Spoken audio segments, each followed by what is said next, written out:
Un petit coup de pouce, un petit coup de coude, une petite embûche.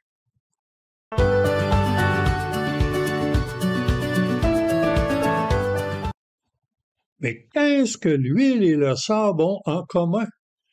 Il manque un élément pour comprendre cette association. Ajoutons simplement un engrenage. Et là, l'association se comprend. Pour qu'un engrenage tourne bien, on ajoute quelques gouttes d'huile. Ça atténue la friction. À l'inverse, pour retarder le fonctionnement d'un engrenage, le faire grincer, quelques grains de sable feront l'affaire. C'est une métaphore qui s'applique à bien des situations. Dans le français québécois, on a une expression bien particulière, un anglicisme pour exprimer ça. C'est le pushing. On dit par exemple qu'un tel a obtenu un bon emploi, mais il a eu du pushing, ce qui laisse sous-entendre qu'il ne le méritait pas ou qu'on a facilité sa sélection. À l'inverse, juste un grincheux sur le comité de sélection suffit pour dominer ses collègues. Le sable fait donc grincher le grincheux qui s'est levé du mauvais pied. La pire situation arrive quand on s'imagine huiler un système en jetant du sable dans l'engrenage. C'est la bonne intention qui rebiffe. En ce moment, on a encore en tête un fiasco produit par l'informatisation. Je pense encore à la difficulté d'obtenir un permis de conduire ou un passeport. Ce qu'on croyait être un coup de pouce informatique s'est avéré du sable. Que dis-je? Un désert où la situation est lente, ardue, alors qu'on entrevoyait une amélioration, une simplification. Ça fait penser au principe de l'échappement, qui permet à l'horloge mécanique d'avancer, mais pas trop vite. Le ressort ou le pendule fait avancer l'aiguille de l'horloge. Un vrai coup de pouce. Mais à chaque seconde, un tic-tac signifie qu'un cliquet, un petit crochet vient empêcher l'engrenage de s'épuiser rapidement. Tic-tac, le ressort ou le pendule pousse les aiguilles, mais le même tic-tac modère le défilement. C'est ça une horloge. Bien, les événements comprennent les deux états. D'une part, on l'huile, on donne du pushing, mais le mauvais aspect, c'est le grain de sable qui attend.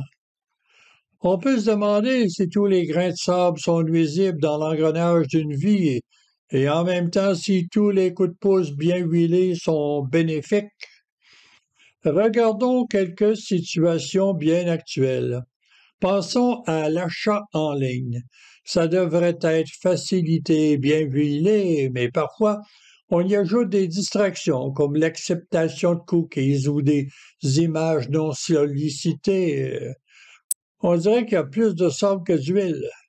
Par exemple, si on veut retourner un produit, là, le sable nous attend. On cache la solution à travers des pages avec des questions inutiles. C'est du mauvais sable vengeur. Les exemples sont nombreux. Il faut constamment faire la part des choses. Ainsi, un parapluie protège de la pluie. C'est de l'huile dans la métaphore. Mais le vent s'élève et déstabilise le parapluie. C'est un peu de sable. Un autre cas. Une jeune personne a du mal de vivre et entrevoit spontanément la solution avec une transition de genre. C'est peut-être un peu trop d'huile, là. Par contre, les dédales à employer retardent le processus. C'est la dimension de sable dans l'engrenage et c'est peut-être ce qui éloigne une mauvaise décision qui serait à regretter. Toute cette réflexion est inspirée du livre Nudge pour le pushing et Sludge pour les tâches inutiles. Ainsi, diminuer le sludge de la paperasse administrative devient un nudge, en santé par exemple. En ce moment, à la fin d'hiver 2024, on croit qu'il faut électrifier les transports et pas nuire aux grenouilles, aux grenouilles et toutes bibites. Ça, c'est le chapeau de l'environnement. Mais la démarche pourrait obtenir de belles batteries risquait de rencontrer du sable, du sludge. Alors, pour les uns, enlever le sable tacitement est nuisible, et pour les autres, Huiler en rapidité le système industriel est préférable pour l'environnement et le développement. Comportement idéal n'existe pas.